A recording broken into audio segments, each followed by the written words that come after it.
Hi friends, ఇది నేను చేసిన బతుకమ్మ అనుకుంటున్నారా? కాదు, మా సిస్టర్ చేసింది. ఇదైతే వీడియో కొంచెం లేట్ అయింది. వీడియో ఎడిట్ చేసేసరికి అయితే టైం పట్టింది. నాకు కూడా ఇంట్రెస్ట్ లేదు వీడియో ఎడిట్ చేయాలని.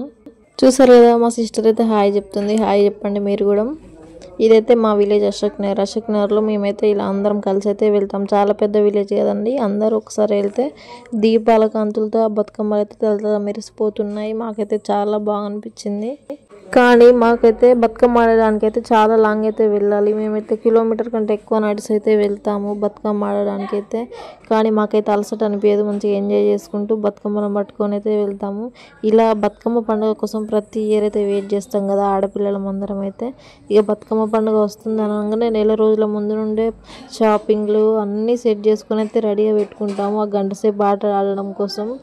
మొత్తంగా అయితే మా విలేజ్లో మేము బతుకమ్మ ఎలా ఆడాము, మేము ఎలా ఎంజాయ్ చేసాము అయితే చూసి ఎంజాయ్ చేయండి. నచ్చితే లైక్, సబ్స్క్రైబ్ చేసుకోవడం అయితే మర్చిపోకండి. వీడియో మొత్తం అయితే చూడండి. మధ్యలో బతుకమ్మ బాగుంది.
ఫస్ట్ డీజే దగ్గర ఉన్నాం.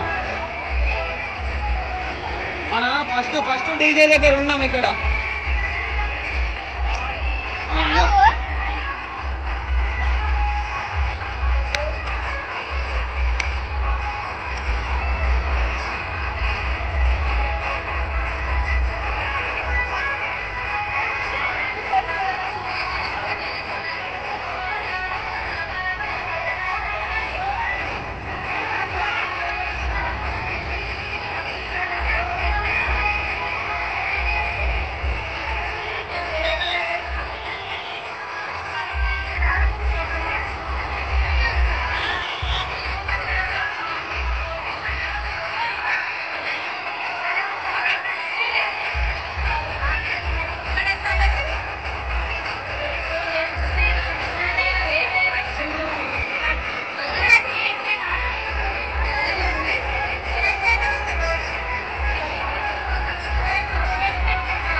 ఎంతసేపు వేసినా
చూస్తున్నారు కదండి, ఒక్కొక్క డైమండ్ లాగా రెడీ అయ్యారు కదా.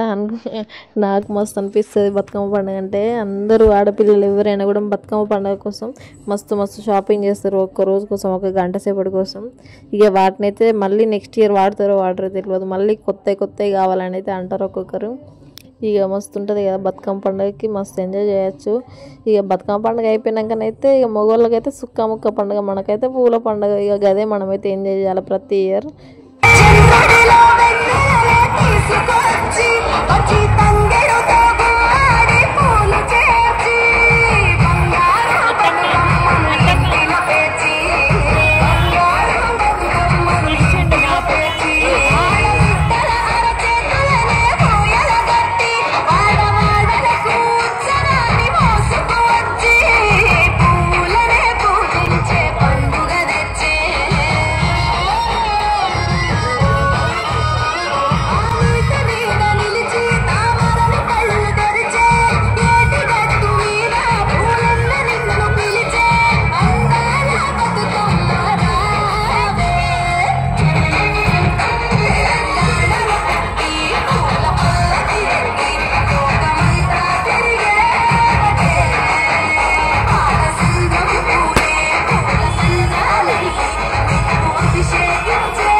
మేమైతే ఇలా బతుకమ్మ పండుగ సెలబ్రేషన్ అయితే చేసుకున్నాం. వీడియో ఎవరైతే పూర్తిగా చూస్తుంటారో వాళ్ళకైతే చాలా థ్యాంక్స్ అండి. ఇంకా ఎవరైనా సబ్స్క్రైబ్ చేసుకునే వాళ్ళు ఉంటే సబ్స్క్రైబ్ చేసుకోండి. ఓకేనా, బాయ్ ఫ్రెండ్స్, మళ్ళీ వచ్చే బతుకమ్మకి వెళ్దాం.